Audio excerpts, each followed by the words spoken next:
ఈరోజు అంశము నిరర్ధకమైన అగ్ని. ఏమిటండి? నిరర్ధకమైన అగ్ని. మలాకీ గ్రంథము 1వ అధ్యాయము 10వ వచనం. స్పష్టముగా చదివే వాళ్ళు చదవడం, లేదంటే నాకే వదిలేండి, నేనే చదువుతున్నాను. మలాకీ గ్రంథము 1వ అధ్యాయం 10వ వచనం. మీలో ఒకడు నా బలిపీఠము మీద నిరర్ధకముగా అగ్ని రాజ పెట్టకుండానట్లు నా మందిరపు వాకిండ్లను మూయువాడొకడు మీలో ఉండిన ఎడల మేలు. మీ యందు నాకు ఇష్టము లేదు, మీ చేత నేను నైవేద్యమును అంగీకరింపనని సైన్యములకు అధిపతియగు యెహోవా సెలవిచ్చుచు ఉన్నాడు. హల్లెలూయా. ఈ రోజున దేవాతి దేవుడు నీతో నాతో కూడా మాట్లాడబోతున్న మాటలు ఏమిటంటే, ఇదిగో మీలో ఒకడు బలిపీఠము మీద నిరర్ధకముగా అగ్ని రాజబెట్టకుండానట్లుగా ఎవడైనా వాడిని ఆపండిరా, ఎవడైనా వాడిని చూడండిరా. దయచేసి ఎవరు మాట్లాడుతూ, మీకు వచనాలు తెలియకపోయినా పర్వాలేదు, నేను చెప్తున్నది వినండి. మీలో ఎవడైనా ఆ బలిపీఠము మీద వ్యర్థముగా అగ్ని రాజబెట్టకుండానట్లుగా ఎవడైనా ఒకడైనా ఆపేయండిరా వాడిని. ఎందుకంటే ఆ నైవేద్యాలు నేను స్వీకరించడానికి నేను ఇష్టపడట్లేదు, నాకు ఇష్టం లేదు. వాళ్ళు చేసే స్తుతులైనా స్తోత్రాలైనా ఆ నైవేద్యమునైనా అంగీకరించడానికి నేను ఇష్టపడట్లేదు. దయచేసి ఎవరైనా వెళ్ళిపోయి అదిగో ఆ మందిరపు వాకిళ్ళ దగ్గర ఉండి ఎవడైనా ఆ తలుపులు మూసేవాడు ఒకడు ఉంటే నాకు చాలు అని చెప్పి ఈ రోజున దేవాతి దేవుడు మాట్లాడుతూ ఉన్నారండి. ఆయన బాధ మీకు అర్థం కావట్లేదేమో. ఇప్పుడు వినండి, క్లియర్ గా దేవాతి దేవుడు ఈ రోజున మనతో మాట్లాడుతున్నాడు. ఎవరైనా అదిగో మీలో ఒకడు బలిపీఠము మీద వ్యర్థముగా ఉపయోగం లేని అగ్ని, ఉపయోగం లేని ప్రార్థన, ఉపయోగం లేని బలులు అర్పించడం కంటే, ఉపయోగం లేని స్తోత్రాలు చెల్లించడం కంటే, ఉపయోగం లేని చప్పట్లు కొట్టడం కంటే, ఉపయోగం లేని పాటలు పాడడం కంటే, ఆరాధన చేయడం కంటే, అయ్యా నాకు అలాంటిది నచ్చట్లేదు, కానీ నాకు అలాంటిది ఆ నైవేద్యం నేను స్వీకరించలేకపోతున్నాను, కానీ దయచేసి అలాంటి వారిని ఆపేయండి. అలాంటి వారిని ఆపేసేవాడు మీలో ఎవడైనా ఒకడు ఉంటే నాకు చాలు, అది నాకు మేలు, నిజముగా నాకు ధన్యము, నాకు ధన్యత, అది నాకు సంతోషమును కలిగించిన వారిగా మీరు మార్చబడతారు దానిని బట్టి అని రోజున ఈ రాత్రి కాలం ముందు దేవాతి దేవుడు మాట్లాడుతున్నాడండి. ఆయన బలిపీఠము మీద వ్యర్థముగా అగ్నిని రాజబడుతూ ఉన్నావట. ఆయన బలిపీఠము వద్దకు వచ్చి వ్యర్థముగా ఉచ్చరిస్తున్నావట. ఆయన బలిపీఠము దగ్గరికి వచ్చి ఉపయోగం లేని ప్రార్థనలు చేస్తున్నామండి. అదే కదా మనం ఇందాక చేసింది, అదే కదా మనం ఇందాక చేసింది. ఆరాధనే కదా, నిరర్ధకమైన ఆరాధనది, వ్యర్థమైన ఆరాధనది. దేవాతి దేవుడట దాన్ని అంగీకరించట్లేదు. నేను ఊరికే పిచ్చపాటికి మిమ్మల్ని తెచ్చట్లేదండి, నాకు అనవసరం. వాక్యంలో దేవుడు మాట్లాడిన మాటలే. నేను అనుకున్నాను, ఏంటయ్యా అలా మాట్లాడతావేంటి, బిడ్డలు చక్కగా నేను ఆరాధిస్తాను అనుకున్నా, కానీ స్వయముగా నీ కళ్ళారు నువ్వు చూడు అని పంపించండి నన్ను ఈరోజు. ఈ వాక్యం ఇస్తుంటే ఏంటో అనుకున్నాను, కానీ నేను స్వయంగా నువ్వే చూడని దేవుడు పంపించాడని. ఉండే 2-3 గంటలు కూడా నిర్లక్ష్యమేనా? పక్కనోడు ముఖం చూడ, ఎదురోడు ముఖం చూడ, వాళ్ళ ముఖం చూడ, వీళ్ళ ముఖం చూడ, పిల్లలు ఉంటే పిల్లల వైపు చూసి నవ్వా. దానికోసం వచ్చావు నువ్వు మందిరానికి? దానికోసం అండి మనం ప్రార్థనకి వెళుతుంది. దేనికోసం అండి? దేవుడు నామని గణపరచడం కోసం కాదు. ఆయన అంటున్నాడు, మీరు అలాంటి ఘనత నాకు ఇచ్చే బదులు దాన్ని దయచేసి మీలో ఎవడైనా ఒకడు లెగవండిరా. వాడు ఎవడైనా ఒకడు లెగిచి అదిగో అక్కడ నిరర్ధకమైన బలి నాకు ఇస్తున్నారు, వాళ్ళు నిరర్ధకమైన పాటలు పాడుతున్నారు, నిరర్ధకమైన అగ్నిని రాజు పెడుతున్నారు. దయచేసి అగ్నిని ఆర్పివేసేవాడు ఎవడైనా మీలో ఒక్కరైనా లెగిస్తే చాలు. ఒక్కరైనా వ్యర్థమైన దాన్ని ఆపేవాడు, వ్యర్థమైంది నా మందిరంలోనికి రాకుండా, వ్యర్థమైంది నాలోనికి రాకుండా, వ్యర్థమైన దాన్ని నా మందిరంలో గడప గుమ్మంలోనికి తానివ్వకుండా ఆపేవాడు ఎవడైనా మీలో నుంచి ఒకడు లెగిస్తే నాకు అది మేలు నాయనా, నాకు అది మేలు, నాకు అది సంతోషం అని చెప్పి ఈ రాత్రి కాలం ముందు దేవాతి దేవుడు మాట్లాడుతున్నాడండి. ఆయన ఘనపరిచేవారు లేకుండా ఆయనకి ఘనహీనతను తెచ్చేవారుగా మనం అందరం ఉంటున్నాం. ఆరాధన ఆత్మతోటి సత్యముతోటి చేయమన్నాడు. నువ్వు ఎలా చేస్తున్నావండి? నెక్స్ట్ లైన్ ఏంటి? ఆ మాట తర్వాత ఇంకో మాట ఏంటి? అది నిరర్థకం కాదా? వ్యర్థమైంది కదా? అయ్యా కృపాసత్య సంపూర్ణుడు అయ్యా, నువ్వు సర్వలోకానికి అధిపతి అయ్యా నువ్వు అని ఆయన నామాన్ని కీర్తించలేకపోతున్నావా? పక్కన వాళ్ళతో నీకెందుకండి, ఎదుటి వాళ్ళతో నీకెందుకండి? నిరర్థకమైంది అదే, వ్యర్థమైంది అదే. ఆ వ్యర్థమైన భక్తి చేస్తూ నువ్వు అనుకుంటూ పైకి భక్తిగా నటిస్తున్నావు, కానీ అది నిరర్థకం నాన్న, వ్యర్థమైంది నాన్న, అది నాకు నచ్చట్లేదు, మీరంటే నాకు అసహ్యము. కింద వచ్చిన వాళ్ళు చూడండి, మీరంటే నాకు ఇష్టం లేదు, మీ అందు నాకు సంతోషం లేదు, మీ అందు నాకు ఇష్టం లేదు. మీరు ఇచ్చే నైవేద్యములే కానీ, బలులే కానీ, స్తోత్రములే కానీ నేను తీసుకోవడానికి, అంగీకరించడానికి నేను ఇష్టపడట్లేదు. ఎందుకంటే మీరు ఉపయోగకరమైనది ఏది ఇవ్వట్లేదు. మీ దగ్గర బలము మీ దగ్గర ఉంచుకొని బలహీనత అంతా, బలమంతా అయిపోయినాక వచ్చి నా మందిరంలో కూర్చుంటున్నావు చూడు, అది నిరర్థకమైనదిరా, అది నిరర్థకమైనదమ్మా.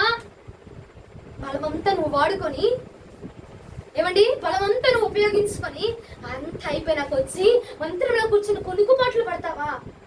అది నిరర్థకమైన భక్తి అమ్మా. అది నాకు వద్దు, విచ్చన నేను తీసుకోవడానికి ఇష్టం లేదు. కాబట్టి దయచేసి ఎవరైనా ఒక్కడు చాలు, నాకు ఒక్కడు చాలు. నా మందిరంలో అగ్నిని, వ్యర్థమైన అగ్నిని రాజబెట్టకుండా ఉపయోగకరమైన అగ్నిని రాజబెట్టేవాడు ఒక్కడుంటే చాలు. నాకు ఒక్కడు నాకు మేలు కదా.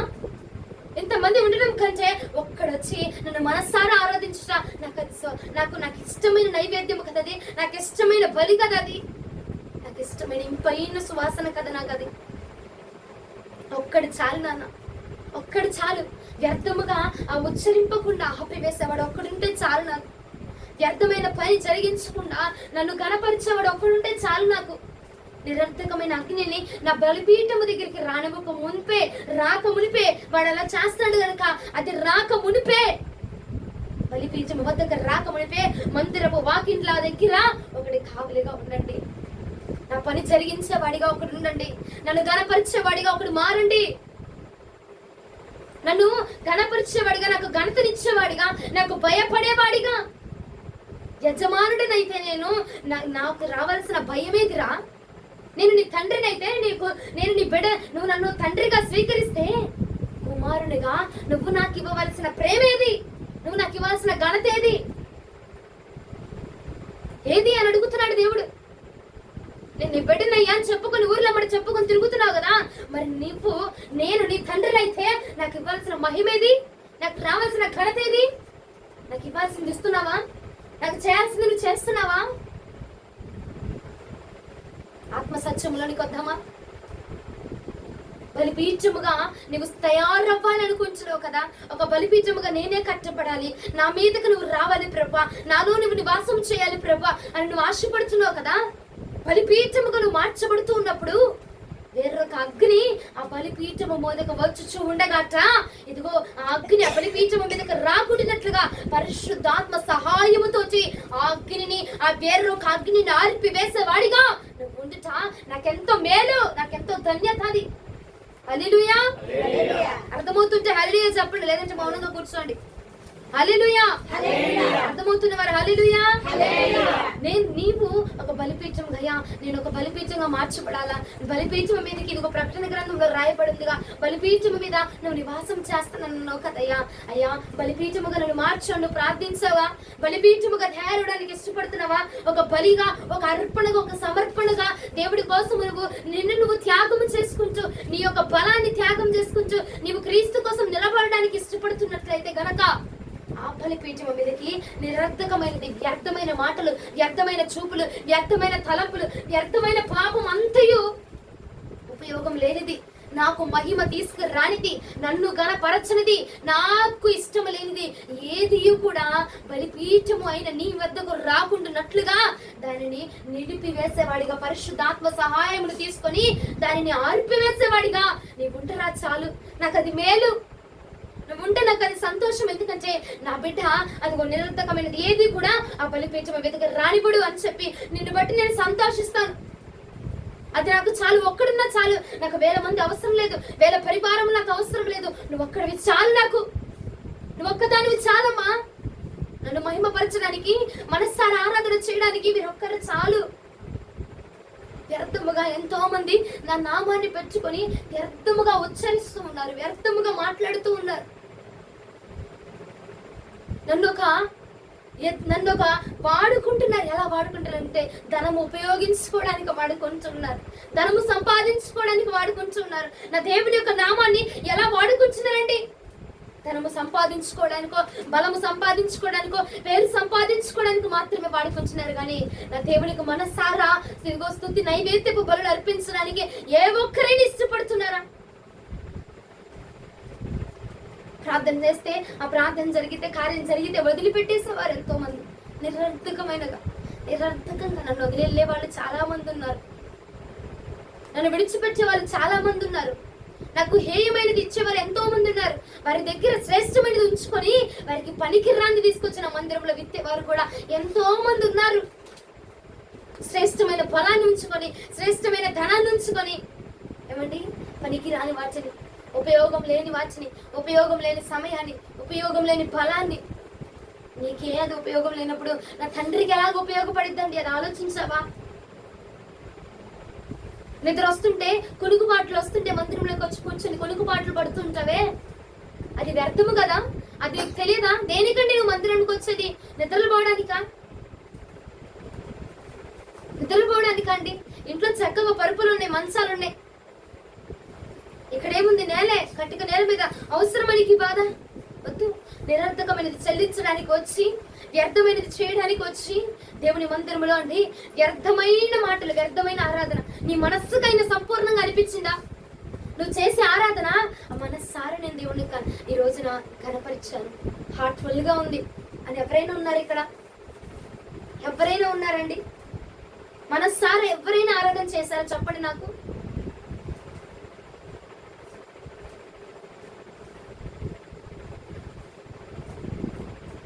నిరర్థకమైనది, వ్యర్థమైన దాన్ని తీసుకొచ్చి దేవుని కనిపించడానికి దేవుడు అంటున్నాడయ్యా, అలాంటి వారిని ఆపివేసేవాడు ఒక్కడైనా లెగిసి నిలవబడండి. నా మందిరంలోనికి బలిపీఠం వద్దకు వచ్చి వ్యర్థముగా మాట్లాడుతున్నారు, వ్యర్థమైన పాటలు పాడుతున్నారు, వ్యర్థముగా నా నామాన్ని ఉచ్చరిస్తున్నారు. అలాంటి వారిని ఖండించేవారు, అలాంటి వారిని ఆపేవారిగా నువ్వు లెగుస్తావా ఈ రోజున? ఒక్కడు లెగిస్తే చాలమ్మా. మనసారా నన్ను ఆరాధించేవారు ఒక్కడు లెగిస్తే చాలు. మనసారి నన్ను కీర్తించేవారు, నా కోసం నిలబడేవారు ఒక్కరు లెగిస్తే చాలు. ఆ ఒక్కరిలో నువ్వు ఉంటే చాలు అని నా యేసు ప్రభువుల వారు చూస్తున్నారు.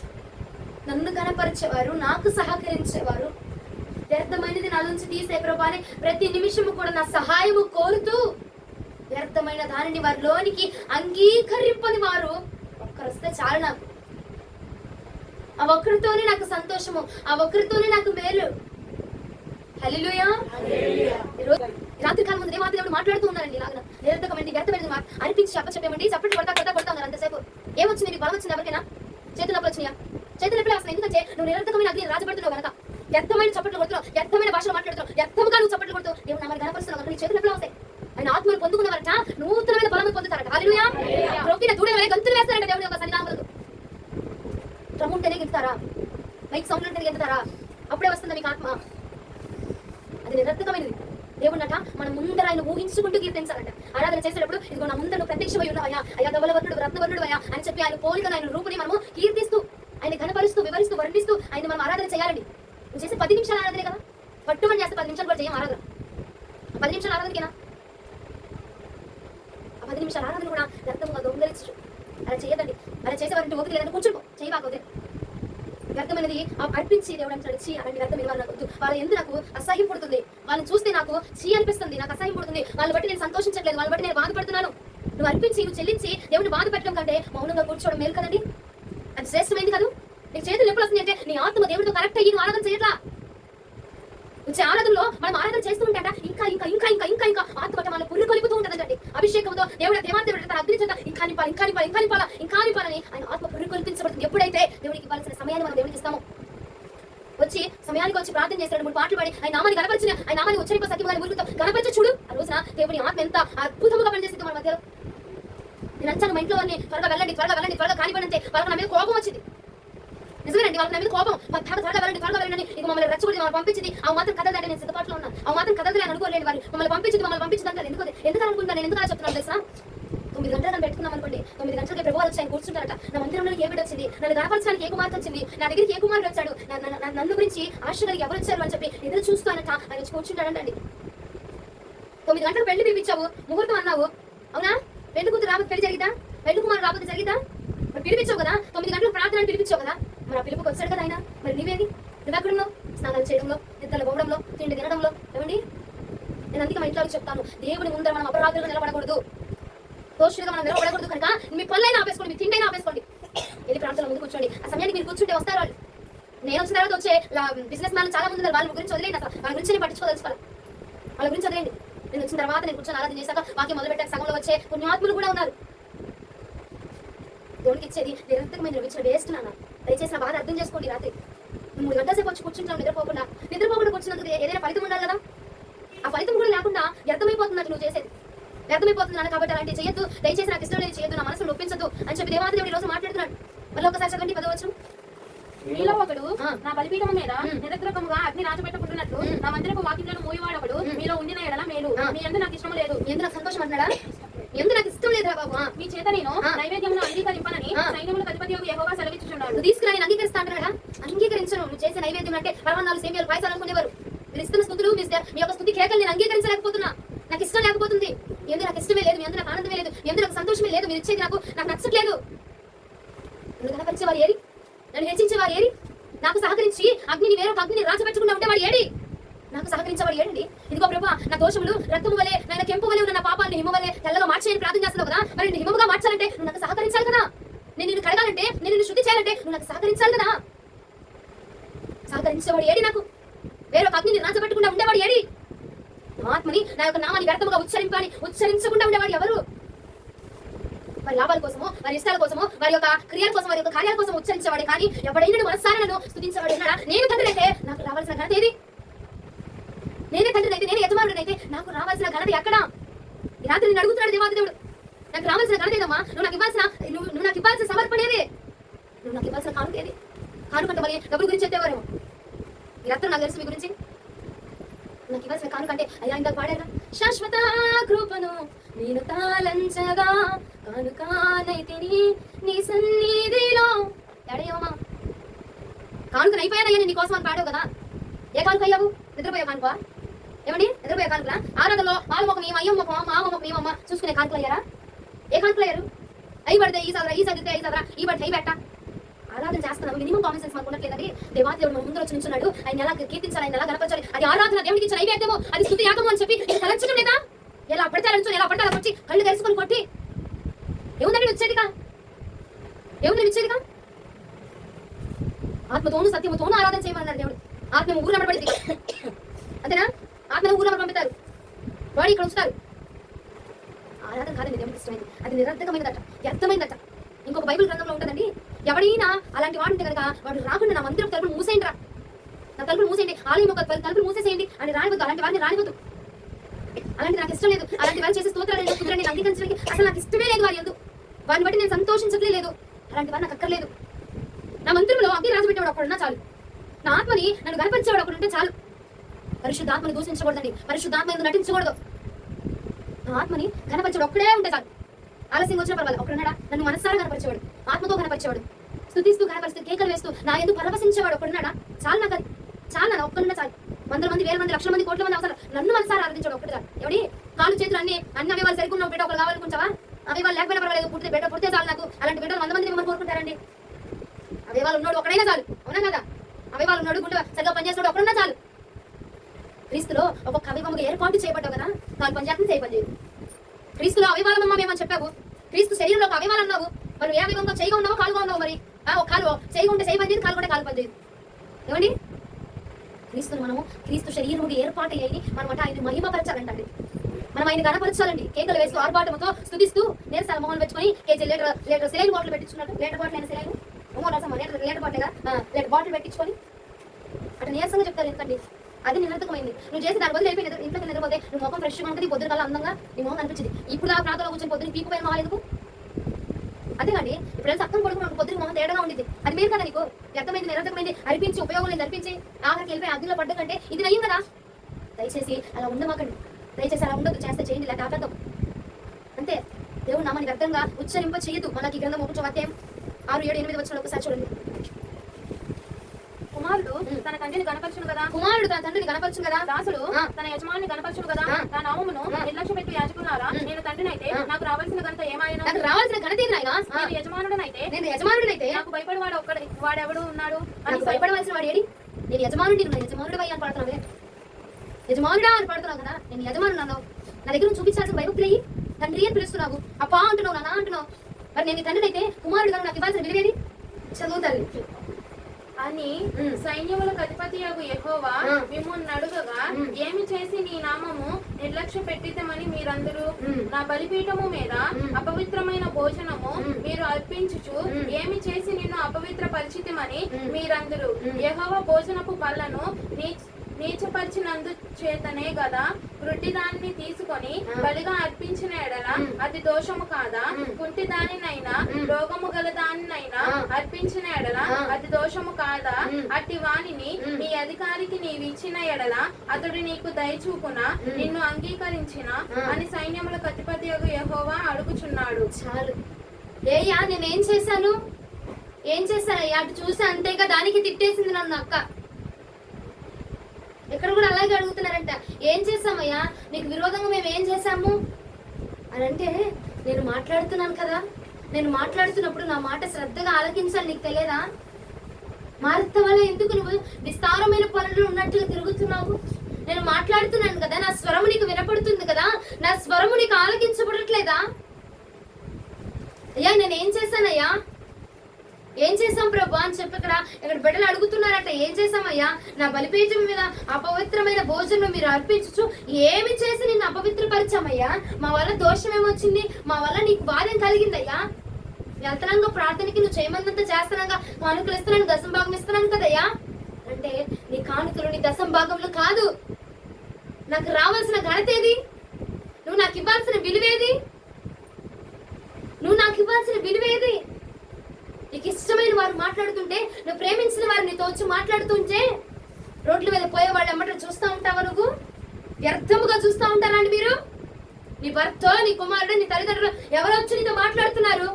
వాళ్ళు నీతో మాట్లాడుతుంటే, ముఖ్యమైన మాటలు నీతో మాట్లాడుతుంటే, రోడ్లు పోయేవాడు ఏం వేసుకెళ్తున్నాడు, ఏ కలర్ వేసుకెళ్తున్నాడు, షర్టు ఏ కలర్ ప్యాంట్ వేసుకెళ్తున్నాడు, అవి చూస్తావా నువ్వు దరిద్రంగా?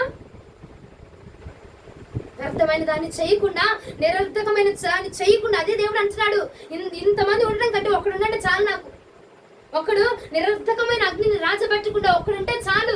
ఒకడు నన్ను మనసారా స్తుతిస్తే చాలు. ఒకడు నన్ను గణపరిస్తే చాలు. అలాంటి వాడు ఒకడు లేచినా చాలు నాయన నాకు. అదే యేసుప్రభులు వారు అంటున్నారండి రాత్రి కాలం ముందు, నన్ను గణపరిచేవారు ఏడి? నా తండ్రినైతే నాకు రావాల్సిన మహిమ ఏది?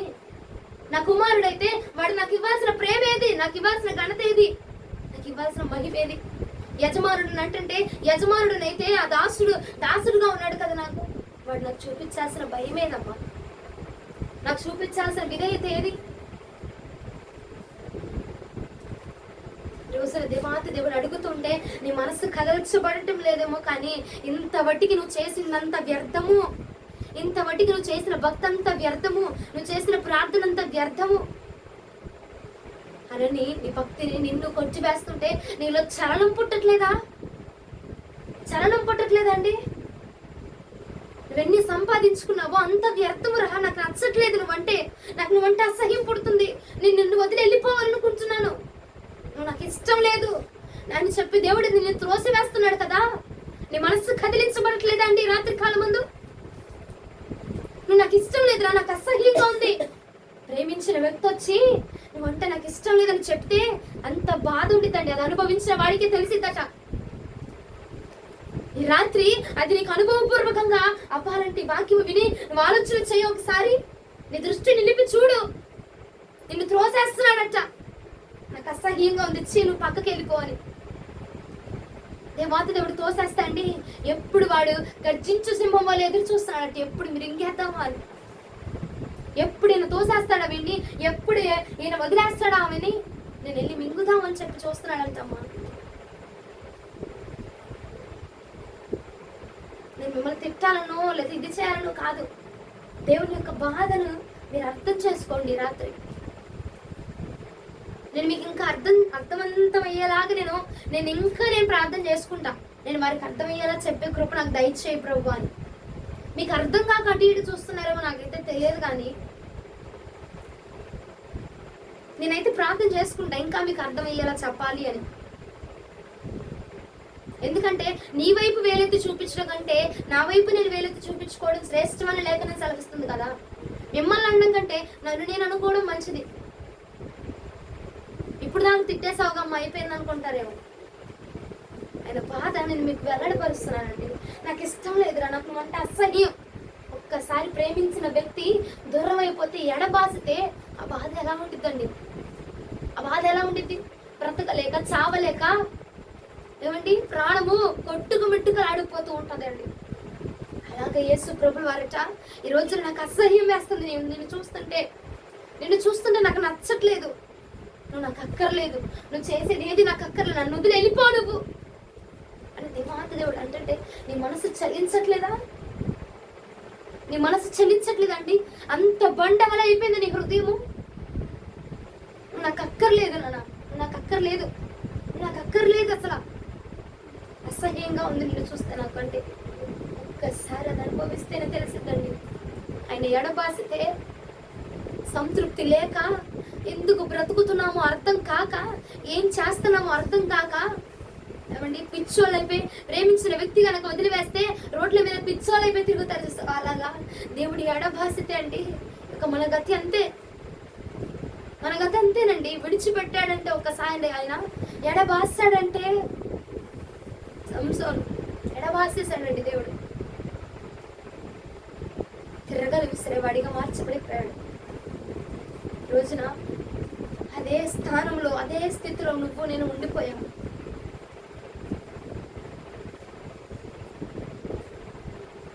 ఆయన ఎడబాసితే ఎప్పుడు మింగి వేద్దామా, ఎప్పుడు వీళ్ళని తీసేసుకుందామా అని అపవాది చూస్తున్నాడంట. పిచ్చి వాళ్ళు నాకు రోడ్ల మీద పడితే నాకు ఒకసారి అనుభవం ఉందండి. ఎందుకు నేను ఎంత మీకు గట్టిగా నేను చెప్తున్నానంటే, ఒకానొక రోజు ఏదో జరిగింది. దేవుడు చెయ్యొద్దు అన్న పని నేను చేశాను. దేవుడు వద్దు అన్న చోటికి వెళ్ళడమో, చేయొద్దు అన్నది చేయడమో నేను చేశాను. ఇంటికి వచ్చాను, బాగానే ఉంది. ఇంటికి వచ్చాక ప్రార్థనలో కూర్చుంటే, నేను ఎప్పుడు ప్రార్థనలో కూర్చున్నా నా పక్కన ఒక వ్యక్తి ఉన్న ఫీలింగ్ నాకు వచ్చింది. నేను ఆ ప్రార్థనలో తృప్తిగా లెగుస్తాను నేను. కానీ నేను ప్రార్థన చేస్తూనే ఉన్నాను, నా మనసుకు తృప్తి రావట్లా. ఏంటో వెలితి, ఏంటో తేడా, ఏంటో నాకు అర్థం కావట్లా. ఏంటయ్యా, ఏంటి నాకేదో తేడాగా ఉంది, నా పక్కన ఏంటో నాకేమీ తెలియట్లేదు. ఏదో వెలితిగా ఉందయ్యా. అయ్యా, నన్ను వదిలి వెళ్ళిపోయావా అంటే స్పందన రావట్లా, మాట రావట్లా, ఆ స్పర్శ తెలియట్లేదు నాకు. అయ్యా, నన్ను వదిలేసావా? అయ్యా, నువ్వు లేకపోతే నేను బ్రతకలేనయ్యా, నన్ను వదిలేసావా? ఈరోజు మధ్యాహ్నం కూడా అండి 9:30 గంటలు నేను వాక్యంలో కూర్చున్నా. ఒక్కొక్కసారి అరగంటలోనే వాక్యం వచ్చేస్తే 9 గంటలు అయిపోతుంది. అశోక్ కూడా వచ్చేసాడు, 6 అయిపోయింది, 7 అయిపోయింది, నాకు వాక్యం రావట్లేదు. ఇన్ని గంటలు నేను నీ స్వరం వెళ్ళలేకపోతున్నానేంటి? నన్ను ఎడబాసేసావా? అయ్యా, నాకు దూరం అయిపోయావా? అయ్యా, నన్ను వదిలేసావా అని నేను నా గదిలో కూర్చొని అసలు నేను పిచ్చిదానిలాగా ఏడ్చుకుంటున్నాను. నేను కొట్టుకుంటూ, అయ్యా నన్ను వదిలేయద్దు, నాకు దూరం అవ్వద్దయ్యా అని, నన్ను ఎడబాయొద్దయ్యా అని. ఆ బాధ వర్ణించలేవండి. అసలు ఆయన మాట రాకపోతుంటే అసలు ప్రాణము విలవిలలాడిపోతుంది. నాకు మధ్యాహ్నం నుంచి నాకు సహించట్లేదు, నాకు బీపీ డౌన్ అయిపోతుంది, నాకు కళ్ళు తిరిగిపోతుంది, నాకు తెలిసిపోతుంది. ఏమర్థం కావట్లయ్యా, నన్ను వదిలేసి వెళ్ళిపోవద్దయ్యా, నాతో మాట్లాడు, నన్ను వదిలి వెళ్ళిపోవద్దు, దయచేసి నన్ను వదిలి వెళ్ళిపోవద్దయ్యా అని ఎంత ప్రాధేయపడ్డాను. ఒక్కసారి ఆయన ఎడబాస్తే అండి ఆ బాధ వివరించలేము, వర్ణించలేము. ఒకనొక రోజులు కూడా నేను అదే అనుభవించా. నాకు తెలియట్లేదు లోటు అసలు నాకు నా హార్ట్ ఫుల్ అవ్వట్లేదు. ఎంత ప్రార్థన చేసినా నా హార్ట్ అనేది నింపబడట్లేదు. ఏంటయ్యా వెలితి, ఏంటయ్యా లోటు, ఏంటయ్యా లోపం అని నన్ను నేను కొట్టుకొని అసలు ఎంత పిచ్చిగా నేను మాట్లాడుకుంటున్నానో, పిచ్చిగా ప్రవర్తిస్తున్నా. ఒక పిచ్చి దానిలాగా నా గదంతా తిరిగిపోయి అన్నీ ఉన్నాయన్నీ విసిరి కొడతా ఉన్నా. అయ్యా, నాకు వినిపించట్లా, నేను వెళ్ళలేకపోతున్నా. అయ్యా, నాతో మాట్లాడని అసలు పిచ్చోళ్ళు కనుక రోడ్డు మీద పడి ఏదన్నా పోతే వెతుక్కుంటారు చూసారా, అలాగా గదంతా నేను తిరుగుతూ, అయ్యా ఎక్కడున్నావయ్యా అని నేను వెతుకుతూ ఉన్నానండి. ఒక్కసారి నేను ఎడబాస్తే అండి మళ్ళీ తిరిగి దక్కించుకోవడం అసాధ్యం అండి. అందుకనే నేను మీకు ఇంత నొక్కి చెప్తున్నాను, నిరర్థకమైనది చేసి ఆయన్ని మనం దుఃఖపెట్టడం కంటే, బాధ పెట్టడం కంటే అండి చేయకుండా నోరు మూసుకొని కూర్చుంటాం మేలండి. ధనం కోసం పరిచర్య చేసి దేవాతి దేవుని బాధ పెట్టడం కంటే అది చేయకుండా ఉండడమే మేలు నన్ను అడిగితే. దేవునికి ఇష్టం లేని నువ్వు ఎంత విత్తినా, దేవునికి ఇష్టం లేని ఆరాధన నువ్వు ఎంత ఫలం ఏంటి? ఉపయోగం ఏంటి? ఉపయోగం ఏమీ లేదు. దానివల్ల ఉపయోగం ఏమీ ఉండదండి. నా మహిమ ఏది? నువ్వు ఇవ్వాలనుకున్న 10 నిమిషాలు ఏమండి 2-3 గంటలు ప్రార్థనలో కూర్చుంటా అంటావు, అది ఎలాగో స్కిప్ చేసేస్తున్నావు. ప్రార్థనలో కూర్చోలేకపోతున్నామంటే పనులు నేను అదున్నది ఇదని మా అక్క చెప్తున్నావు. మరి మందిరంలోకి వచ్చి నువ్వు చేసేది మహా అంటే పట్టుమని 10 నిమిషాల ఆరాధన, దానిలో కూడా ఆయన మహిమను దొంగలిస్తున్నావు. అందుకే కదా ఆయన అంటున్నాడు, నాకు అక్కర్లేదు, నాకు అసహ్యంగా ఉంది, నేను వదిలి వెళ్ళిపోవాలనుకుంటున్నా, నాకు వద్దు నువ్వు, ఇక నా జీవితంలో నాకు వద్దు నువ్వు అని వదిలి వెళ్ళిపోవడానికి ఇష్టపడుతున్నాడు ఆయన. వాక్యం అర్థమవుతుందన్న వారు హల్లెలూయా హల్లెలూయా హల్లెలూయా హల్లెలూయా బిగ్గరగా చెప్దామా? హల్లెలూయా. ఇంకొంచెం బిగ్గరగా హల్లెలూయా. ఇంకొంచెం బిగ్గరగా హల్లెలూయా. యెషయా గ్రంథము 1వ అధ్యాయము 13వ వచనం. యెషయా గ్రంథము త్వరగా యెషయా గ్రంథము 1వ అధ్యాయము 13వ వచనం. మీ నైవేద్యములు వ్యర్థము, అది నాకు అసహ్యము పుట్టించు ధూపార్పణము, దానికను తేకుడి. అమావాస్యము విశ్రాంతి దినమును సమాజ కూట ప్రకటనమును జరుగుచున్నవి. పాపుల గుంపు కూడిన ఉత్సవ సమాజము నేను ఓర్చుకోలేకపోతున్నాను. నువ్వు ఇచ్చే అసహ్యమైన, నువ్వు ఇచ్చే కానుకలే గాని, నువ్వు ఇచ్చే బలులే గాని అన్యులు ఎలాగైతే పాపం చేసి తెచ్చిస్తున్నారో, అపరాధం చేసి వెళ్ళి గుళ్ళో కానుకలు వేసేస్తారో, అలాగనే నువ్వు కూడా ఏం చేస్తున్నావు అంటే చేసింది ఏదో చేసేస్తాను, అయిపోయింది ఏదో అయిపోయిందని చెప్పి వచ్చి ఆ బలిపీఠము దగ్గరికి వచ్చి వ్యర్థంగా కానుకలు విత్తుతున్నావు. వారు కనుక చేయాల్సినంత చేసి వెళ్ళిపోయి అలాగైతే కూర్చుంటున్నారు. అలాగ జీవము కలిగిన నా మందిరంలోనికి వచ్చి వ్యర్థమైనది నువ్వు అప్పచెప్తున్నావు, వ్యర్థమైన కానుకలు వేస్తున్నావు, వ్యర్థమైన బలిని నువ్వు అర్పిస్తున్నావు. అది నాకు అసహ్యంగా ఉంది. ఏమండి ఆ మాట ఉన్నదా లేదా? అసహ్యం అనే మాట అసహ్యంగా ఉంది. నాకు వద్దు, నువ్వు ఇచ్చేది నాకు వద్దు, నువ్వు తేబాకు అసలు నా మందిరంలోనికి అలాంటివి, నువ్వు రాబోకు అసలు అలాంటివి తీసుకొని వచ్చి. ఆయన అంటున్నాడా నేను అంటున్నానా అండి? ఆయనే మాట్లాడుతున్నారు. నేనేమి మీ మీద కక్ష కట్టి నేను మాట్లాడట్లా. నాకు అసహ్యంగా ఉంది. అలాంటివి చేసి నా మందిరంలోకి వాటిని తీసుకొని రావద్దు మీరు. వారు కనుక ఎలాగైతే లోకంలో కలిసిపోయి అన్ని తీర్చుకొని ఆఖరికి వచ్చి వేస్తారు, అలాగనే నువ్వు కూడా అంత శ్రేష్టమైనదంతా నువ్వు వాడుకుంటున్నావు. మిగిలిపోయిన చెత్తను తీసుకొచ్చి ఏమండి మంచి మంచి ఆహార పదార్థాలు నువ్వు వాడుకుంటున్నావు. నీకు అవసరం లేనివి, నీకు మిగిలిపోయినవి, నీకు తింటే షుగర్లు బీపీలు పెరిగిపోయేవి తీసుకొచ్చి ఏం చేస్తున్నావు? తీసుకొచ్చి దైవజనుడికి ఇస్తావు నువ్వు.